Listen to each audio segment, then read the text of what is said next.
Greetings, my name is Neosekken, and welcome back to my Let's Play of Crimson Grey, Dusk and Dawn. Now, in the last episode, the only real important thing that really happened was that we had some character called Francesca somebody, I already forgot her last name, who is campaigning against Big Pharma, including the likes of Koitek, from committing unethical experiments in order to get drugs and other stuff like that to the public. She went and visited the college that Lizzie and John are attending. And Lizzie was none too happy about this because she was worried that it would bring some unwanted attack or something from Koitek to the college, and thus bring Koitek to discovering their specific whereabouts, Lizzie's and John's. But ultimately, nothing so far has really come from her visit. She's up and left without incident. But that's not really stopping Lizzie from just giving the evil eye to almost everybody she comes across, honestly, out of some misguided fear that they're going to do something to take John away from her. And let me tell you, it's kind of proving to be a little tiny bit of a struggle to keep a leash on Lizzie and just not stabbing somebody to death. Otherwise, beyond these things, not much has really happened that's really all that interesting. It's just me just kind of sitting here just watching Lizzie monologue about everything, just going from point A to point B, just trying to keep herself from not killing somebody out of her paranoia. And, well, I don't know. It's kind of proving to be a bit boring, to tell you the truth. But alas, I'm going to press on. Maybe something interesting will happen in this very episode. Time will tell. Slipping out as soon as she could, Lizzie headed back home, trying to integrate the new information.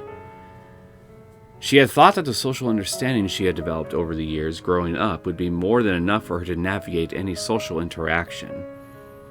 But plainly, she was too narrowly focused on herself and John. You think? That was where her attention should be, of course. I strongly disagree, but I know there's literally no force on Earth that could convince you otherwise.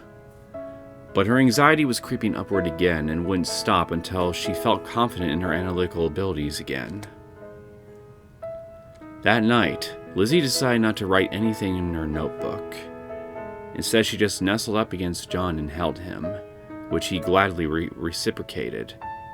You're still capitalizing his pronouns.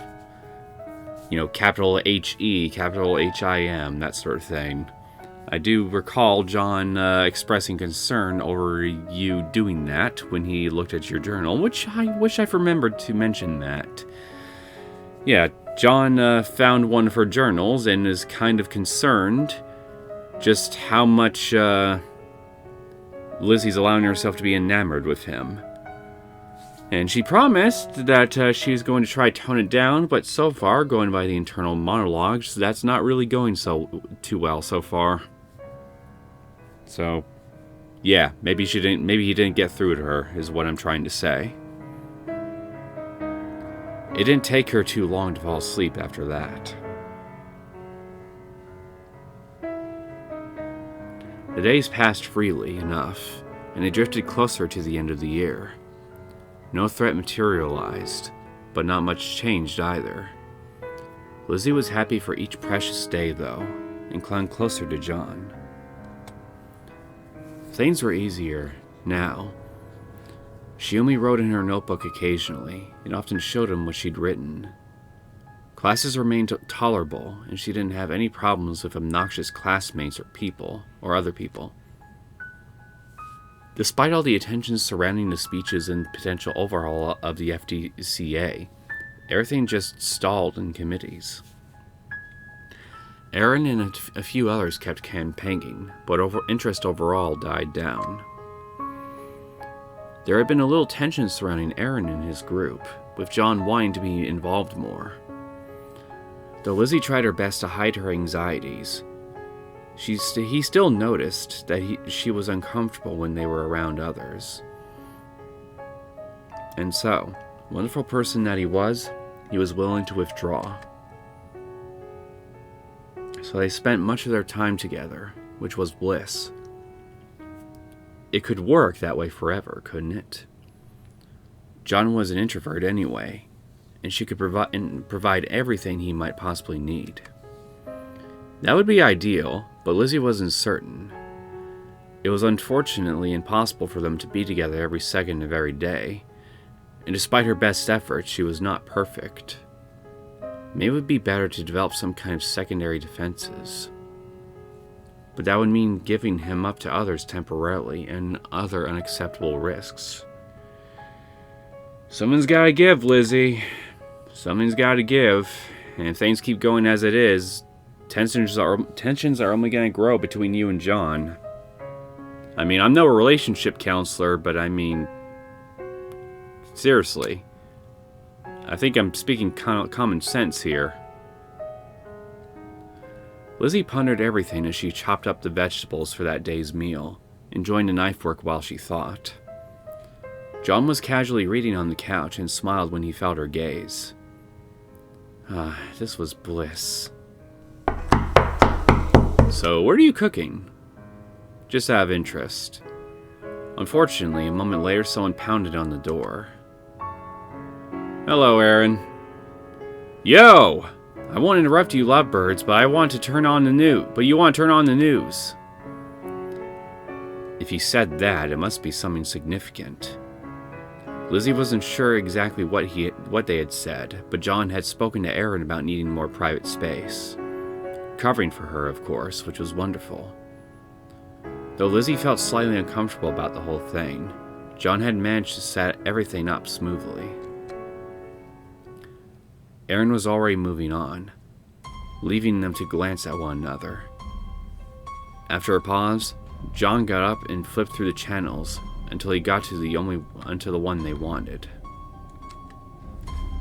Worst rampages in American history. Rampages, and the worst in American history, must be Koitek's fault.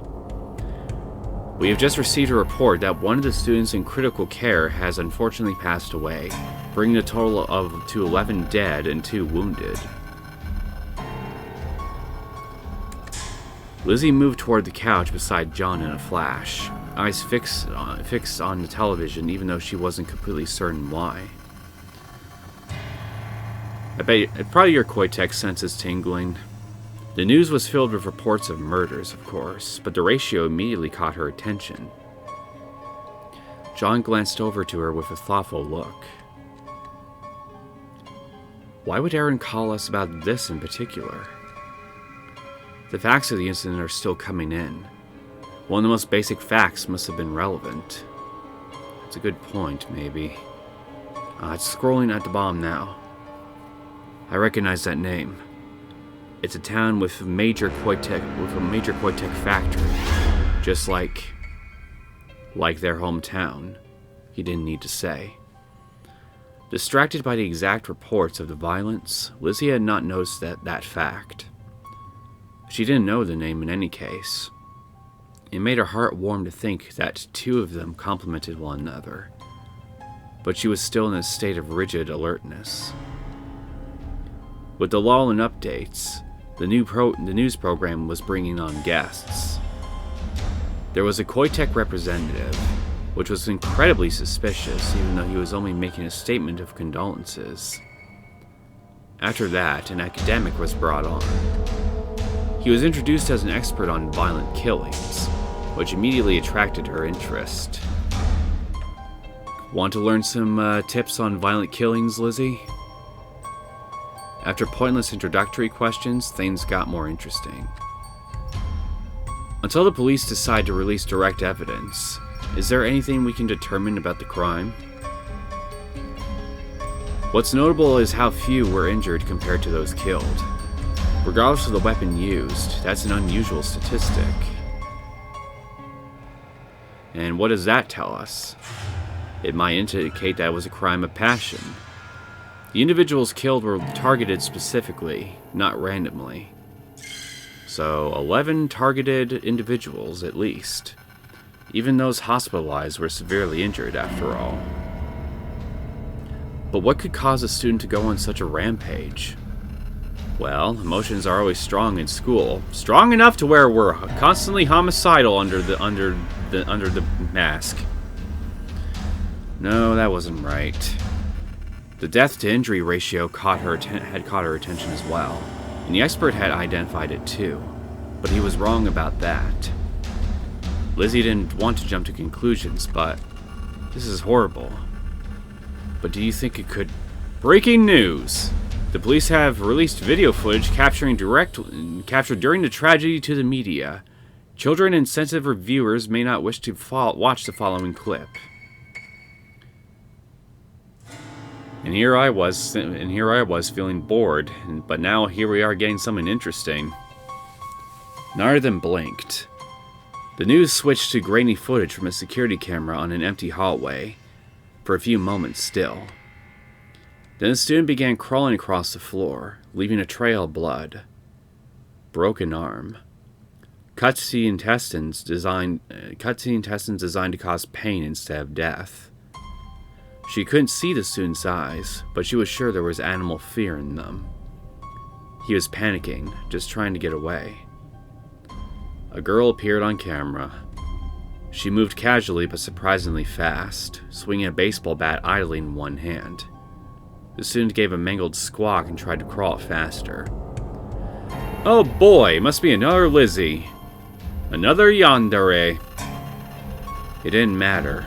The girl lunged forward and brought the bat down onto his head. Though the blow was pixelated, Lizzie could practically see the spray of blood. Finally, some CG art. The girl stared down at the body for a moment, face unclear. Then she finally looked up. Yeah, she's definitely got the right facial expression. A mad grin on her face. With a peal of laughter, she lunged away, vanishing from the screen. For a few seconds, the footage was only the corpse set to the sound of her laughter. Then it cut out abruptly.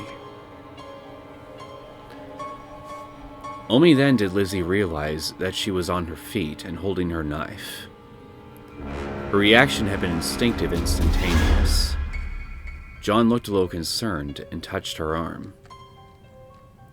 Lizzie. You're right. She sat down on the couch beside him and carefully set her knife a few inches out of easy reach. Normally she might be ashamed of herself, but her heart was still beating too rapidly. Lizzie did her best to focus on the broadcast. Remind everyone that the suspect was killed by police at the entrance to the school. Can't have her be a witness, now can we? Or, interrogated. Her identity and the identities of victims are still being withheld for the sake of the families. But if anyone has information concerning... John turned the volume to a low buzz, then looked toward her. His eyes were hard and serious in a way that normally excited her, but given the circumstances, she was too tense. I was early jumped to conclusions, but she was like me. Yes. The words felt strange in her mouth, though. This random girl couldn't possibly be like her. Not any more than the other girl in their hometown.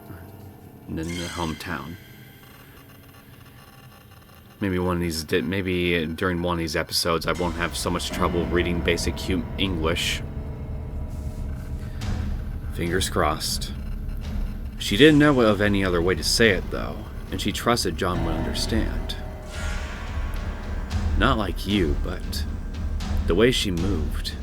You don't think that was natural, do you? No. She used more strength than a normal girl when she swung her bat, and she was almost as fast as me. So the only conclusion I can draw from this is what Koitek had more clinical trials in places outside of your hometown, which really I'm not exactly surprised if that's the case. Big enough pharmaceutical company, they're bound to have multiple clinical trials in various locations. And the movements they'd seen during the video at least, which might not reflect her full speed. Lizzie again had the strong urge to eliminate the girl, despite the fact that she was already dead and couldn't possibly harm John. Mrs. Smith said there was nothing sinister about it, just experiments gone wrong. But for this to happen here, too. Remember the meeting? Koitek prefers to rush through testing with multiple simultaneous experiments. Oh, good memory. I hadn't realized you were listening that closely. Lizzie smiled at him, a little of the tension draining from her. Yes, she was still here beside her John. There was no threat. She needed to quiet her instincts. That didn't mean they were safe, though. There could be much broader threats due to the changes that would happen. She was certain she knew much of the information that would come out about the incident. But after that, it looked like John's thoughts had gone in a similar direction, judging from his frown. Do you think this will be the end for Koitek? Will this be what they need to bring reform? To her surprise, John leaned against her and breathed a painful sigh. With emotions running high, she hadn't realized how unhappy he looked. No doubt he was thinking of many unpleasant events. I don't know. Maybe it will bring down Koitek. Maybe it will just make things worse. We don't know. John. She held him closer and stroked his hair gently. Fortunately, he did seem to lighten slightly under her ministrations. They sat there together for a while, watching as the news continued. Meaningful information was coming slower now, but that didn't stop the broadcast from trying to stretch things. And since new information did come out occasionally, she felt like she needed to keep watching. Though it shouldn't have gotten to her, Lizzie found herself more and more anxious as they continued. What would Koitek do if they felt threatened? Could this be part of some much larger scheme? If I were a betting man, and I am, I'd say yes. Most definitely yes. Even if not, what would happen to them? The incident with her and John had been suppressed and got no media attention. But this was such a public event. Horror slowly crept up within her mind as she imagined an army of Mrs. Smith swarming schools around the country, giving out more medication to prevent another such incident. Yeah, an army of Mrs. Smiths would be horrifying. It'd be something straight out of the Matrix. Smiths everywhere. Parents would probably welcome it. She understood human psychology that much. Someone like her might have been targeted. Worse, someone like John would have even less chance. Lizzie realized that she was chewing one of her fingers hard enough to draw blood only when John gently pulled it from her mouth. You'll be okay, Lizzie. Whatever happens, we'll get through this together. She nodded and then hugged him tightly, taking refuge in his embrace. He was right, of course, but only if they devoted their full attention to analyze the potential risk. They stayed together for a while longer, but it seemed like the broadcast had even less new information now. Despite all the emotion, Lizzie found herself strangely blank. She wasn't sure if she wanted to forget this had happened or take precautions.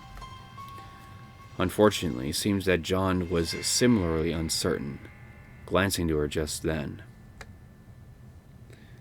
So, what do you want to do now? Forget about it for now, search for more information, train to prepare for arrival. I think forgetting about this for now would be a bad idea. It would probably just be asking for somebody we don't want to get murdered, like Johnny Boy here. Searching for more information would be better than doing nothing. He could probably learn something important that we should learn and prepare for.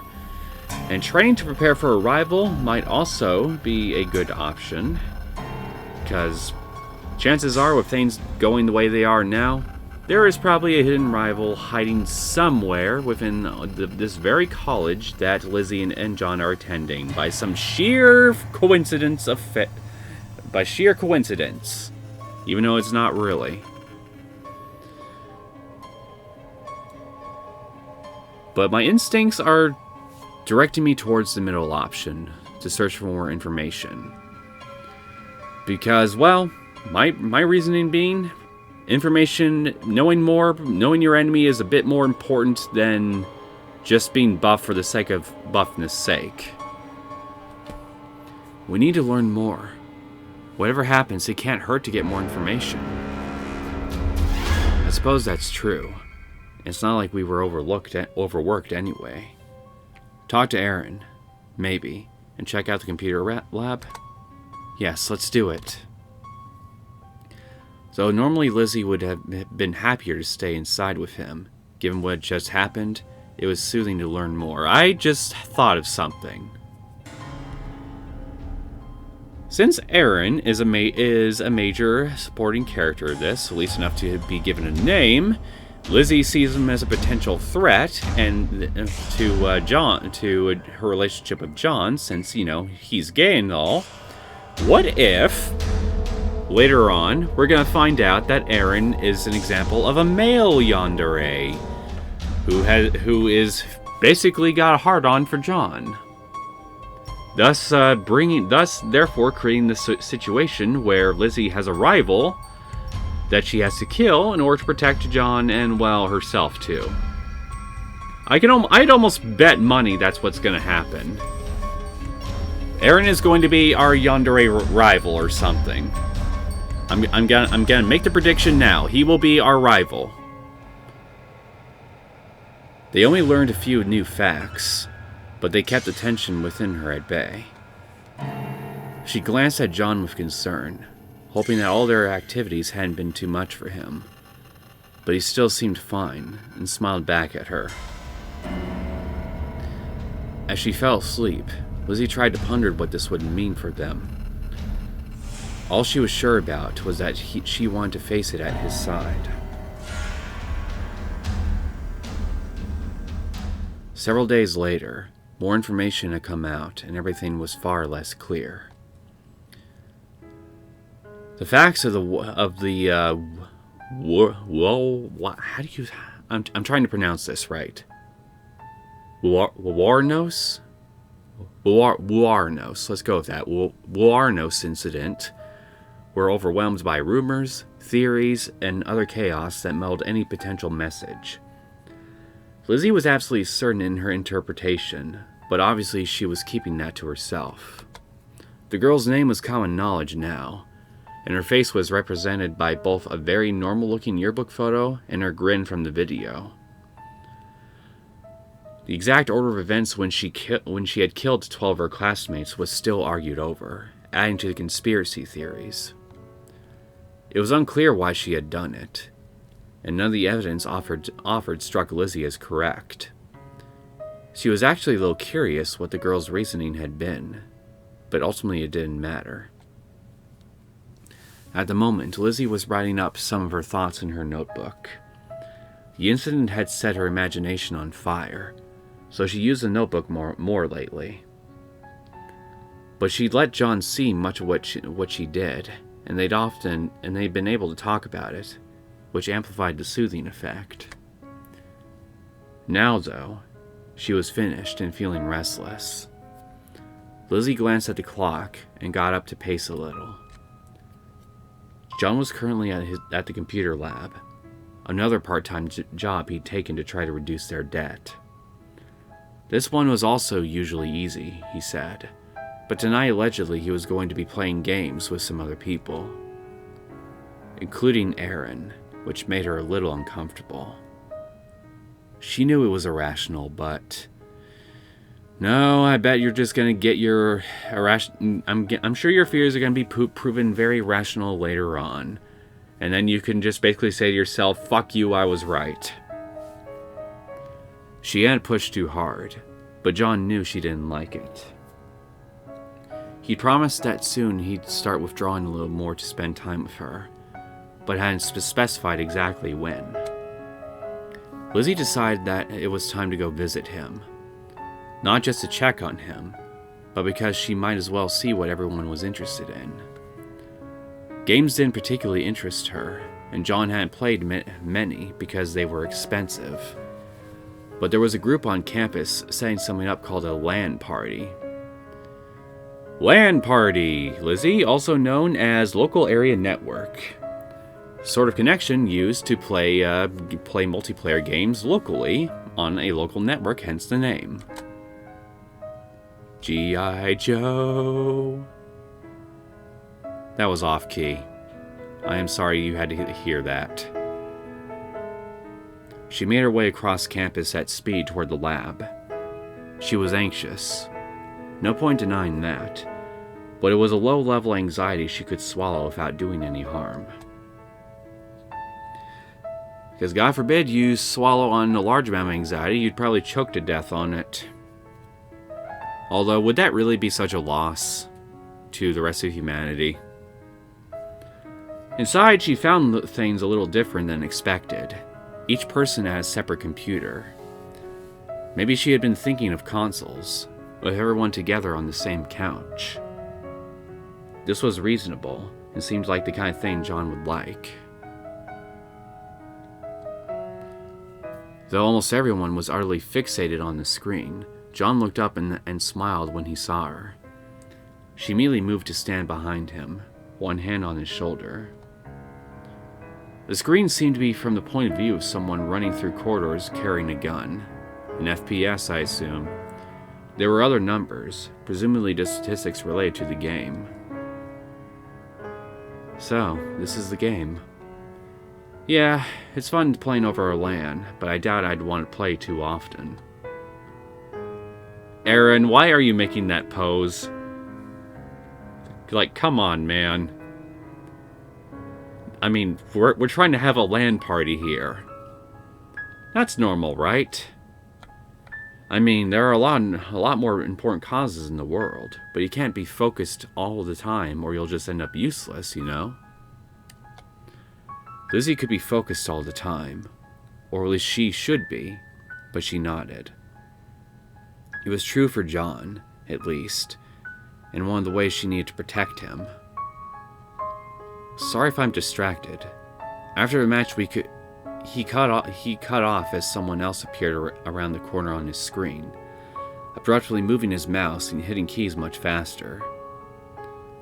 Lizzie found herself really concerned for his avatar, but fortunately it was the other player who collapsed, the little human image spurting blood. That's not very realistic. You would know, wouldn't you? That prompted a strange eyebrow from Aaron. Well, it is a game. So the winner is the person who kills the most people. More or less. The timer is... Whoa! More CG art! Once again, the game sucked up his attention, so Lizzie stopped distracting him and just stayed behind to watch. If she could play the game, would John like that? Lizzie watched his hands and the gameplay. Reaction time seemed to play a part, and she'd be good at that, but the actions necessary to move and fire seemed very artificial. She wasn't sure she'd be able to adjust to them. Of course, she wouldn't want to play against John, even if his character was just a little soldier that didn't look like him. I would say that was cute, but considering it's you, I'm kind of neutral on this little remark of yours. She also wasn't sure she wanted to play with this group. Of course not, you don't like sharing. A few were staring at her with a look that made her set her teeth on edge. Only John got to look at her that way. Oh boy, their faces tell me something serious must be going on the screen. Things went well until John's avatar came under heavy fire. Abruptly, the screen pulled back, and she saw the little figure collapse in a shower of blood. John had been killed? He winced and muttered to himself, "Yeah, we can't have anybody killing your precious Johnny boy, can we?" Raw hatred surged through Lizzie as she realized that one of the people in that room had killed him. It's a game, Lizzie! Chill! He popped back up a second later, but she barely noticed, scanning the other chairs. Was there any way to tell which username connected to the person who had killed him? Are you seriously Of course you are. Why wouldn't you? Why wouldn't you contemplate killing somebody over something like this? But as things went on, John killed him back several times. He got killed again, and the surges of hatred faded. It was just a silly little avatar after all. John was fine. Why wouldn't he be? If she could kill people in real life and do no harm, would she? The idea kind of excited her, but she decided not to explore it for now. Before too long, the match ended. If she read the screen right, John did well, in the top third of players. Considering he had less time for games than many other people, she was very proud of him, giving him a quick hug from behind. Are you just going to keep that pose throughout the rest of the game, Aaron? Like, seriously, put your damn shirt down. He swiveled around in his chair to face her, smiling. You just came to watch, I take it? Do you want to play? Oh, I don't know about that. It doesn't seem quite like my sort of thing. Well, maybe there's an option to melee people with knives. That'd probably be more your thing. Did you know there are seriously people blaming the Waranos incident on violent video games? Shaking his head, Aaron swiveled to face them.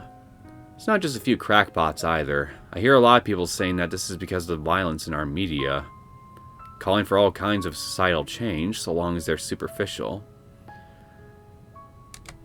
I don't think you're going to overthrow the status quo for revolution, Aaron. But obviously I agree that campaigning against violent video games is misplaced. I don't know, man. I think we're past the point where incremental change can accomplish anything. You saw how the pharmaceuticals just spun this incident and gave them even more power. But it was a Koitek town. Who knows how drugs might have made the situation worse. The two of them went back and forth, arguing mildly. It interested Lizzie a little, but it was more abstract than she preferred. Well, I would certainly say that I would think it more likely that that drugs that altered your brain chemistry would likely have a more likely effect of making somebody homicidal than, I don't know, just pixels on a screen. Just saying. The way I look at it, if somebody goes on a murder rampage and they just happen to play violent video games or something like that, and they were just, I don't know, inspired from in some part here with some of the games they play, I would argue that there was already something wrong with that person to begin with, and if it wasn't that particular game that drew their fancy, it would be something else. It would probably even be a different hobby altogether. Point is, it's the person that you need to be looking at, not the things that they used to entertain themselves with. But that's a discussion for a whole other video or whatever. I'm not interested in talking about that right now. She drew up a chair and got involved to prevent some of the unpleasant people from coming closer and trying to talk to her. It seemed they were taking a break in between matches. Several people taking the time to go to the bathroom or get snacks. For the most part, it seemed like a decent group, so Lizzie didn't mind John spending time with them. The break didn't last long, not nearly long enough for John and Aaron to resolve their disagreement. John glanced at her, But when Lizzie smiled encouragingly, he participated in the next match as well. Achievement unlocked, digital murder. So I got an achievement from just... How did I get this achievement? Or is it just a checkpoint thing in the story? That's also a possibility. As she watched, Lizzie got more of a natural sense for the game, but it actually took her out of the experience. In the game, there was no way you could tell if someone was behind you. No sense for the environment or easy way to keep tabs on the scenario. Well, that's a first-person shooter for you. And the blood effects really were sort of silly, not realistic at all. Yet she felt a little intrigued. John had mentioned that computer graphics were always getting better. If there was a game that looked more realistic and let her use knives instead of guns, she wondered if it could be fun for her. Not the same as killing people, but... Well, if there's one thing I would advocate for, it would be a video game that features a lot of realistic bloodshed on the end of knife point, just to keep somebody from, like Lizzie, from going out and murdering real people. I'd totally be all for a game like that existing, just to keep all the Lizzies in the world at bay from the rest of us. When they finished the next match, John got up to stretch, while Aaron glanced toward them again. You're really watching intently. You sure you don't want to play, Lizzie? I have a better idea. Pull down your damn shirt, and button back up your pants while you're at it. No, that's okay. I don't really like guns. Fair enough. This kind of crazy violence isn't for everyone. You don't know crazy violence like she knows it, Aaron. Maybe, unless you're actually a yandere yourself and you've shed blood a few times yourself. Finished stretching, John glanced over at her, for a moment just considering, then he nodded. I think I've had enough for today. You want to head home, Lizzie? Okay. You two take care, okay? They left the lab and walked back together, taking their time. John seemed to be contemplating something, so Lizzie just kept pace alongside him and let him think until he was ready. Aaron is a good guy, but I don't think we're ever going to agree on some big things. Everything we were talking about with changing society, you mean? Yeah. Maybe I'm wrong. Maybe we'll see the FDCA change and the entire industry will be transformed. But I kind of doubt it. History would have needed to go differently years ago. I agree with you, John. But maybe that's fine. He'll go his own way and organize protests and things. I'll see if I can't do more within the system. Maybe both approaches are necessary. They'll take us in completely different directions, though. Do you mean... You aren't upset that I'm uncomfortable about Aaron, are you? He looked at her, slight surprise in his eyes. No, not at all. I was trying to say the opposite. It looks like our choices in life will mean that we spend less time together regardless. I understand. I'm glad you're not upset. Just thoughtful. It's strange how choices you make at the beginning of life can take things in such different directions. Well, that's life for you. It can be very unpredictable that way. It's like, is there another version of me who follows Francesca's path and works for the FDCA? Another one where I join protests? One where I forget about it, all about it, and just take some other job? Interesting. And it was interesting, but Lizzie didn't like the idea.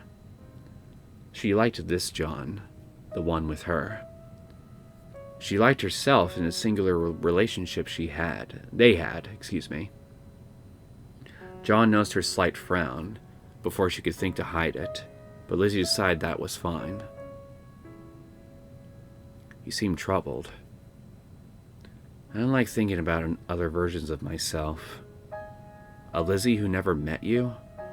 Or somehow didn't love you? Or... I don't want to think about those. You don't have to focus on the depressing possibilities. What about a version of you where we escaped Koitek entirely and just lived happily together? That idea did bring a bit of warmth to her heart, even if it was a fantasy. But a moment later, Lizzie realized the true potential of the concept. She could always stay before John and make the best decisions, but she could imagine all the paths not taken and enjoy them too, just adding more facets to their relationships. Excuse me. I like that, John. I really do. I'm glad. And I just wanted to say that, even considering every possible future reality, I want to be with you in all of them. Aww! Lizzie latched onto his arm happily and squeezed him for just a moment. Me too, John. All the alternate reality Lizzies want to be with you too. Well, now we're getting to straight science fiction. The two of them explored that topic as they headed back, sometimes speculative and sometimes just silly. Lizzie was happy to discuss it and brimming with happiness by the time they went to bed. There were so many other paths in life, but it would always be John and Lizzie. Lizzie and John. Or Aaron and John. Forever.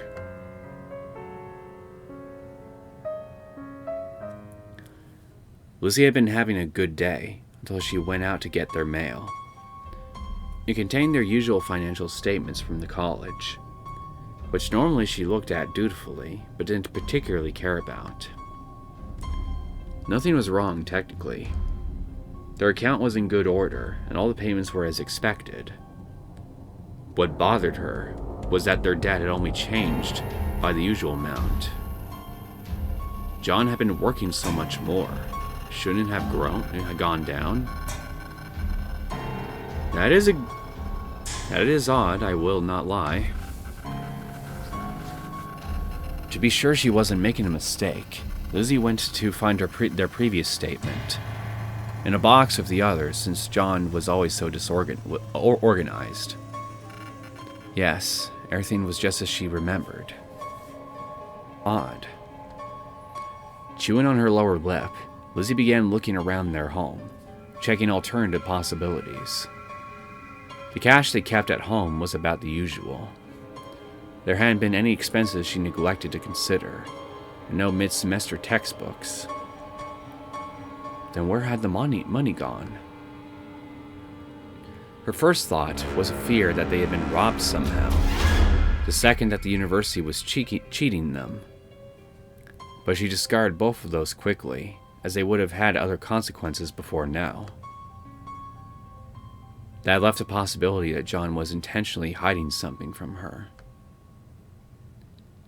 Maybe he's spending some extra money he's earning on video games! Or porn! Or pornographic video games! Slowly sinking onto the couch, Lizzie chewed on one of her fingers and rolled her knife around her other hand in an exercise that was usually soothing. But not this time. There was a possibility that he wanted to buy something for himself. He hadn't had his own computer for the game. Maybe it was that. But if that was true, why wouldn't he have mentioned it to her? Did he think that she would ever deny him anything? I just thought of another possibility. Maybe he bought you a gift. And he's gonna surprise you with it later. It was possible that he was gathering it for some kind of emergency. Or even to leave? No, surely not. She couldn't live without him, and her John would never do such a thing. But if not, why? Why? Why? Why? Or another possibility, maybe he's setting some money aside to take you both out to a romantic dinner somewhere. I mean, come on. I know it's very difficult for you, of all people, to do, but no need to jump to the worst case scenario all the damn time. Realizing there was blood trickling down her finger, Lizzie removed it from her mouth. She paused a moment, stilling her knife, then took a deep breath. Let it go, confront John about it, investigate. So, letting it go would be me.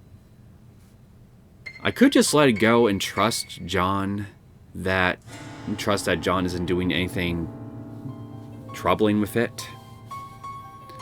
I could confront John about it, and it could go one way or the other. It could either go pretty good or pretty bad. But I imagine it would be bad. Investigating would be a kind of middle ground option, I guess. But that would also still put a layer of mistrust on the whole thing. And I don't think I'd want that, even though I am quite curious to know what the deal is with this. I'm going to assume that I'll find out what it is if I just let it go. So I'm going to do just that. Deciding that her fears were likely irrational, Lizzie set the matter aside firmly. No doubt John had a good reason, and he wouldn't have left an obvious trail if he intended anything bad. Exactly. Lizzie returned her knife to its place, and carefully cleaned her finger. She couldn't risk any injury limiting her ability to protect him after all. Frowning slightly, Lizzie went to get her notebook and then began to write.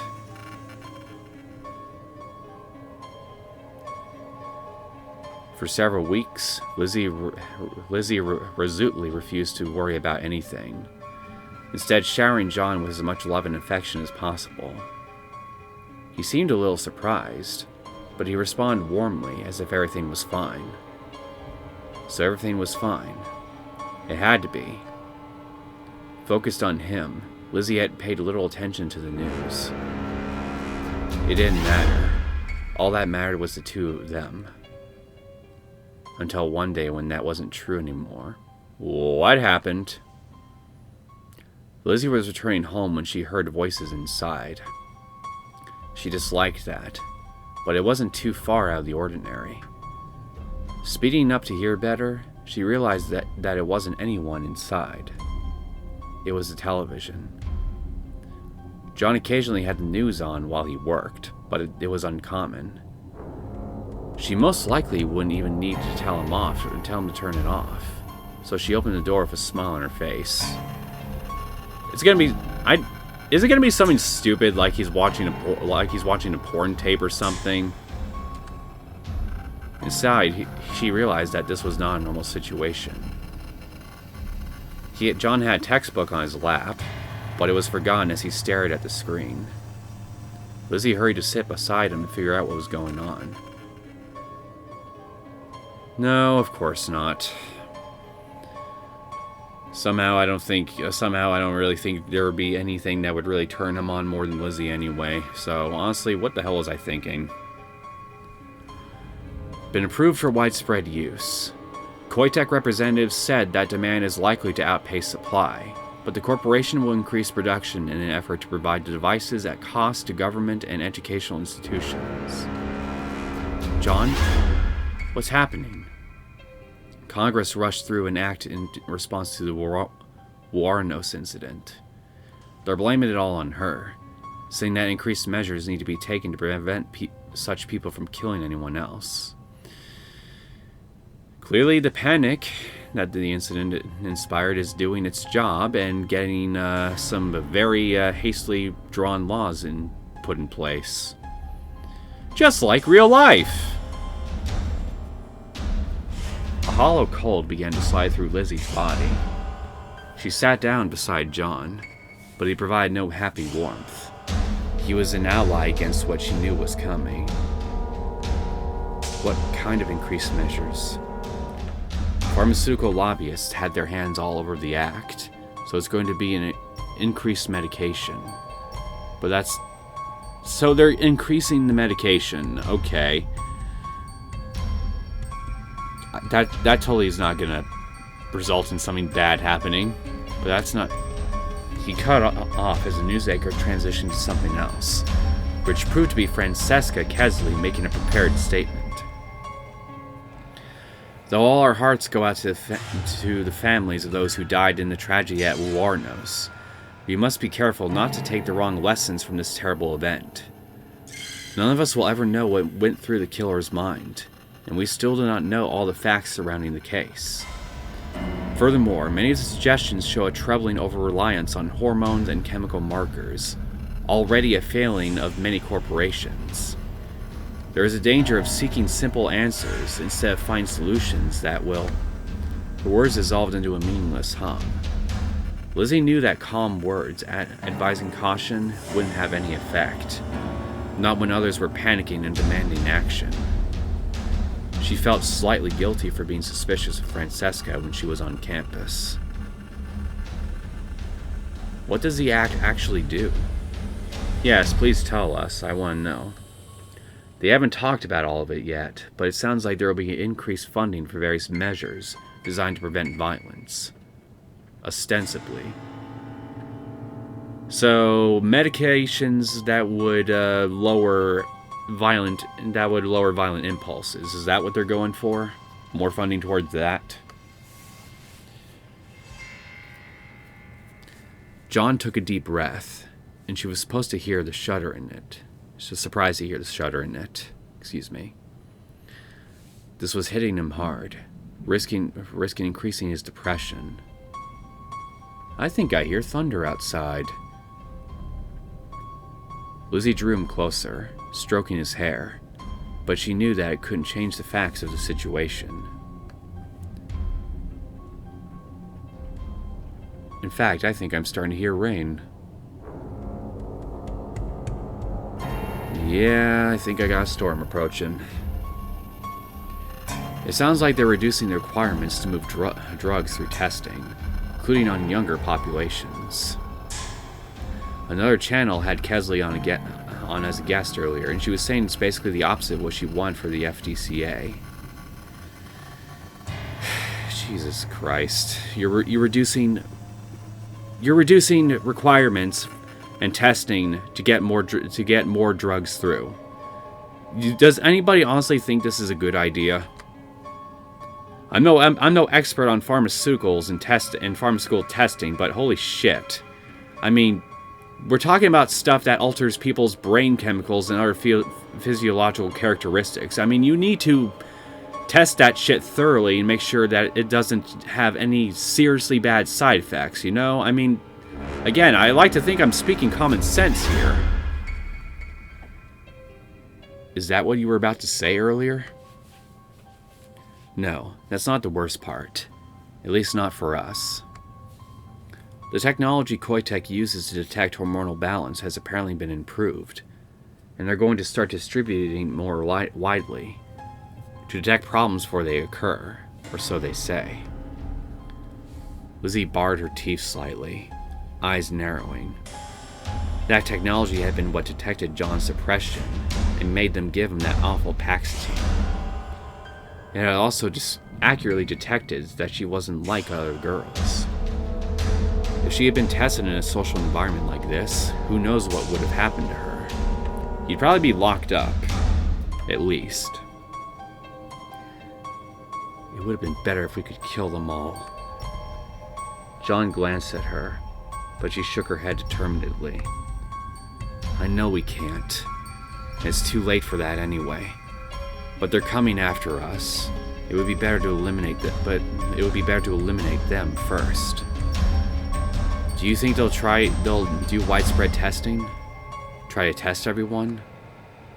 I don't think they can do anything without someone's express permission.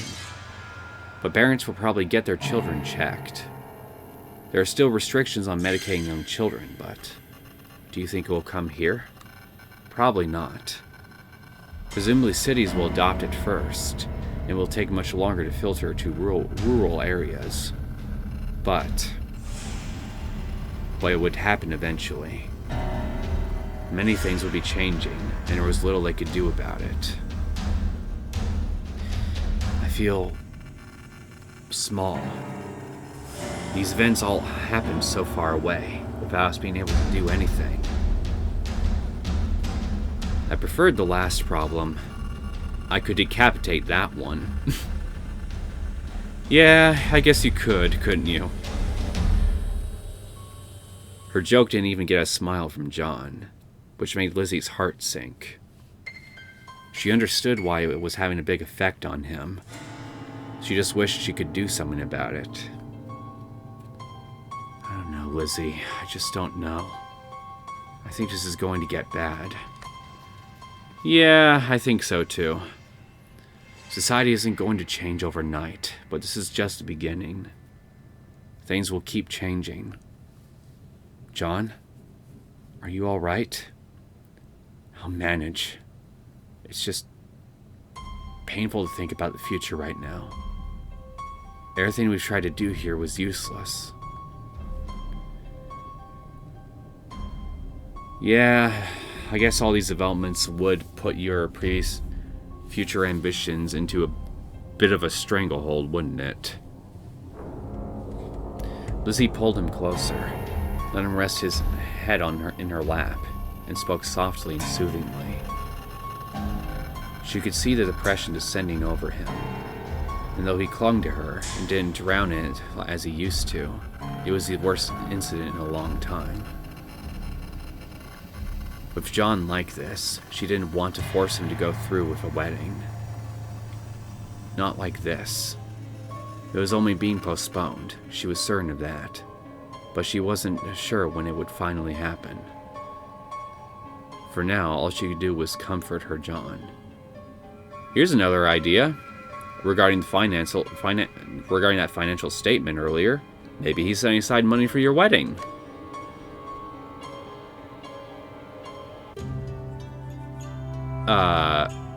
Huh? Wait, why am I... What?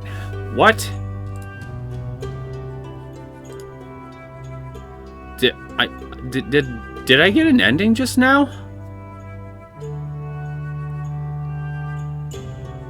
Really? Well, the picture changed.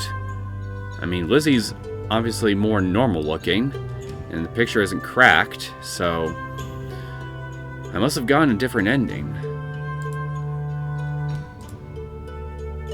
I'm guessing was digital murder it? That achievement I got earlier? Was that really it? What if it was referring to this?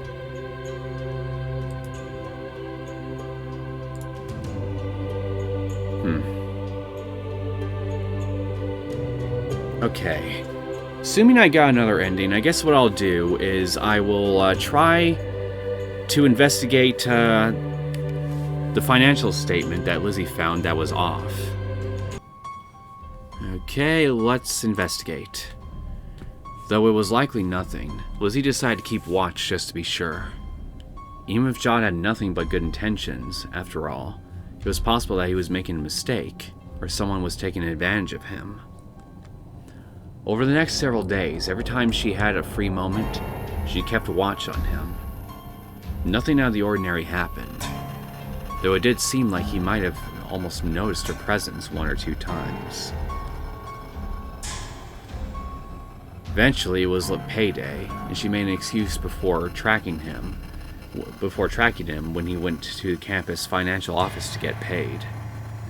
On his way out, John removed some of the money he had been given and placed it inside a small packet he carried with him. He had quite a warm smile on his face. Probably something for you, and Lizzie. It's probably something for you. Lizzie twitched from where she watched, uncertain how to take that. She almost wished that she had let them get more involved with the banking system. At the time, it seemed a risk, but now she had no way to track cash. After a moment, Lizzie realized there was significant blood running down her finger. She stayed still for a moment, then slowly licked it off. Her only choice was to trust John. He was her special person. He would never do anything to hurt her. Never. Never. Never. Lizzie rushed home to clean her finger and greet him, shoving everything deeper within her.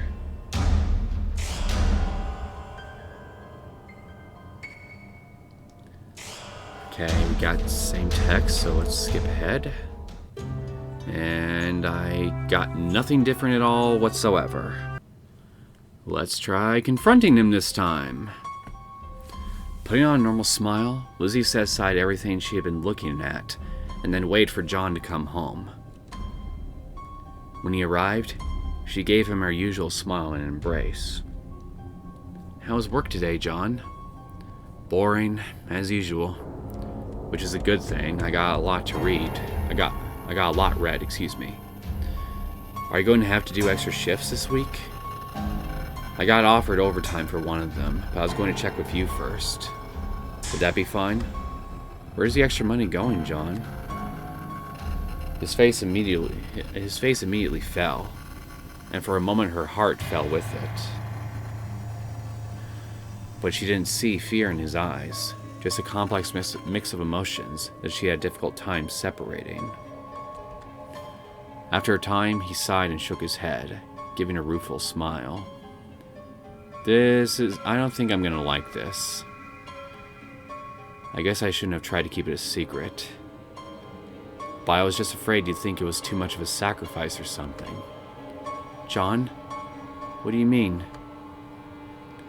I've been saving funds for our wedding." "I knew it! I knew it!" My first guess was a gift, but I mean, hey, I guess you could consider a wedding a gift. After plummeting through the earth, her heart shot back upwards. Though she gave John a huge smile, the way his eyes lingered on hers suggested that the whiplash was visible on her face. Oh, John, that's wonderful! But it would have been such a nice surprise, and now I ruined it. Lizzie, don't beat yourself up over it. I'm the one who should have been direct with you. How long have you been planning this?" "Quite a while. After high school, you were nervous a wedding would go wrong somehow, so I didn't try then. As time went on, you seemed less worried about it, but by then we already had our college debt. I started thinking about how I talked about money a lot, and I wondered if you managed to get married but felt that you couldn't ask because of money. So I decided to save up a decent amount. Then I could ask you and show you that the money would be no concern." "I knew it must be something wonderful. I knew it." "No, you didn't, you liar. You were just thinking of all kinds of worst-case scenarios." Be honest. I mean, he's being honest with you, so you should try being honest with him. Thank you, John. Thank you so much. Let's get married as soon as we can. He smiled at that and helped her calm down a little. While embracing him tightly, Lizzie realized that he was right. It would be wrong to rush into this. They needed their wedding day to be perfect. Half of her was overjoyed that John had been planning for this, but the other half was conflicted. I hope you guys aren't hearing the rumbling outside. If so, then, well, I'm glad. She had doubted him, and because of that, she had caused him pain. He was trying to hide it, but she could see that her accusation had made him unhappy. But both halves were swept away in the circle of imagination surrounding their wedding.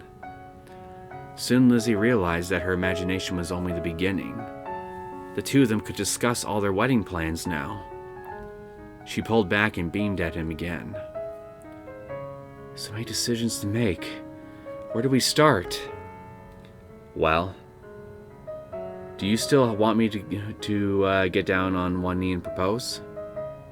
It feels kind of weird given everything, but I wasn't sure if you'd appreciate the gesture. 3 years ago, I think I would have said yes. But now, I don't think it really matters. We both already know that we want to get married. And as for the romantic gesture, I already have lots of romantic memories. Like you helping me clean up all those bodies. Very romantic, am I right? I got a chuckle from him, which had been her goal. She meant it, though.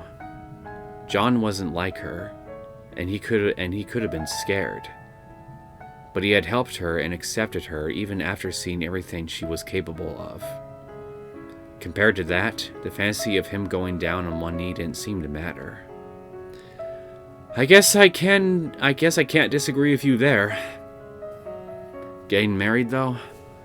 She still wanted that and all the memories that went with it. Lizzie put her hand on his knee eagerly. Okay. You're probably thinking about all kinds of plans and details, right? How close are we? Well, that depends. It doesn't cost much just to get married at the courthouse, but I imagine you want more than that. The price of most weddings is ridiculous, but I've been looking into ways to avoid the worst costs. They inflate prices for weddings, you see. Not surprised at that. John explained everything he'd been considering, making it clear just how much research he had done. She agreed with him on almost everything. They didn't need a lot of stupid expensive things for their wedding, just the things that really mattered, which quickly came down to a small list. I looked into renting a tux, but it was actually a little more expensive than I expected. Is a suit fine? Just make it a clown suit, considering that you're in a relationship with Lizzie, because only a freaking clown would want to willingly be with her, is all I'm saying. I'm sure you'll look wonderful, but I assume you want a unique dress, right?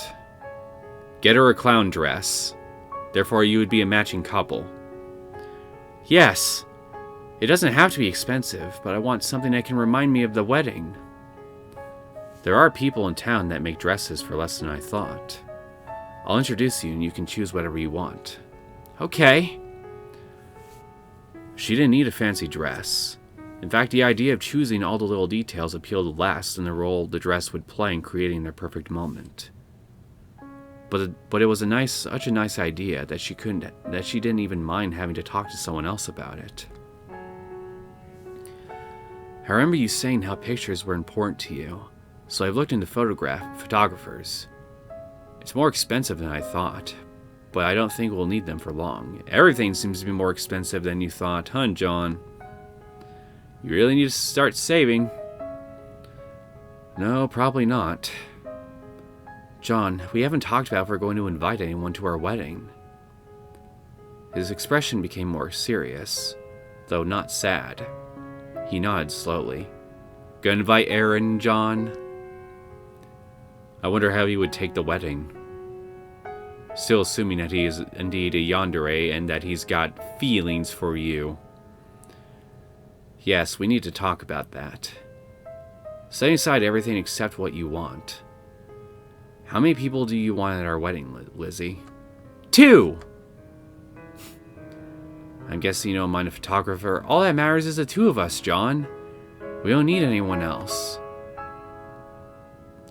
That does simplify things. And since we don't and since we don't want much of a service, that means we don't need to reserve the venue for as long either. John, do you agree with me? How many people do you want at our wedding? He paused for a moment, but she didn't see any fear in his eyes. He reached out to take her hand, and Lizzie gave it an encouraging squeeze. Honestly, I wish we could have a few people. But right now, there's only one I really want to invite. I mean, we have some friends, but Aaron is just a special guy, right? Lizzie considered thoughtfully, both his words and the implications beneath them. So, there's no problem for the wedding. But in the future, do you need more people? You'll always be the only one for me, Lizzie. You do know that, right? Of course, John. She embraced him again, beaming.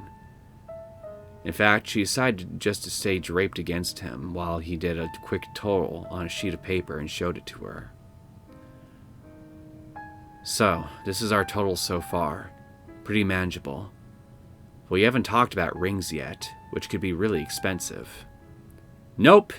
I don't want any diamonds. Huh? Really? I mean, the rings will be something we actually wear for a long time, and I figured diamonds are traditional. Diamonds are only valuable because of Monopoly. We learned all about that in one of my classes. True fact, actually. I forget the name of the company that did it, but they were, there was a time where, diamonds were fairly cheap, like about a century ago or so, I think. I could be wrong on a number of details, but I am quite certain that once upon a time, diamonds were not very expensive at all and weren't really seen as anything special in the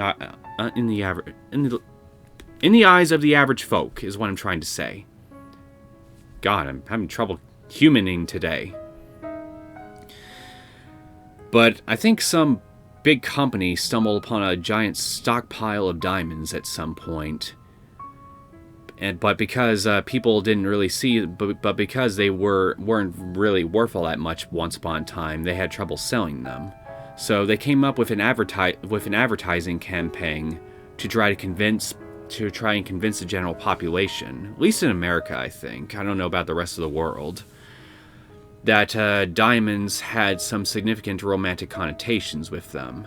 That they're strong, they're durable, they're beautiful, and, you know, all these things here would be perfect to symbolize a long-lasting, enduring love and marriage and all that sort of thing.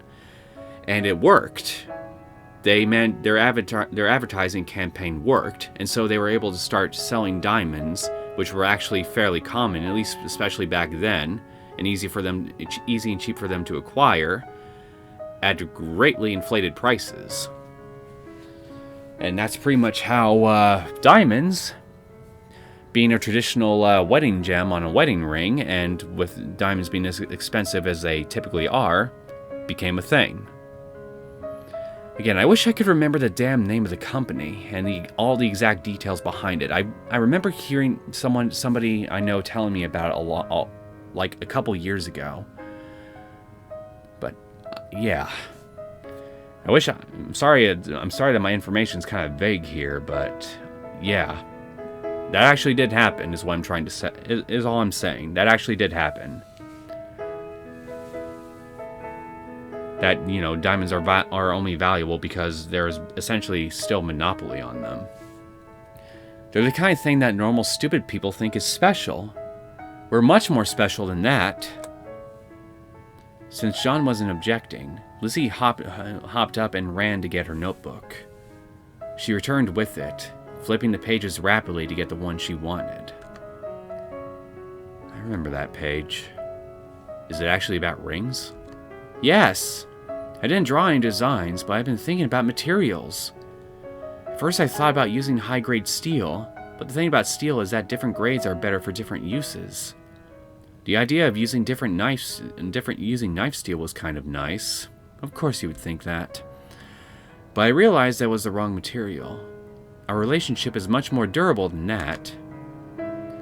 Smiling, John put an arm around her and sat back, just enjoying listening to her enthuse about the subject.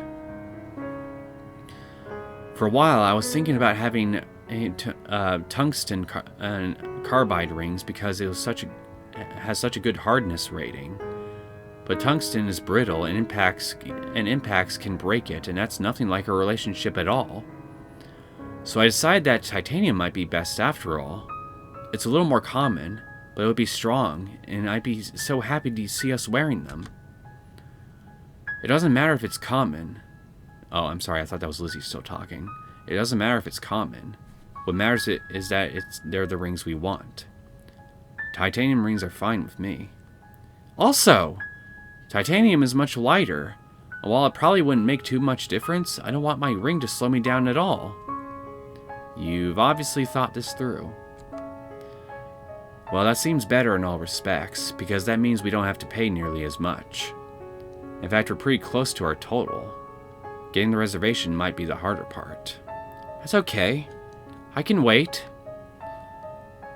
She simultaneously wanted to be married right away and wanted to be able to enjoy this anticipation forever. But one thing she had learned with John was that the anticipation of the thing often paled in comparison to the thing itself. So she was eager for the wedding.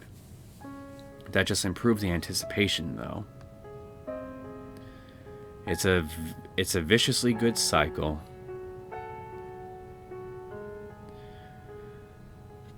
Liz, you know what? I think I'll just go ahead and stop the episode here. I'm assuming I'm on a path to a different ending now.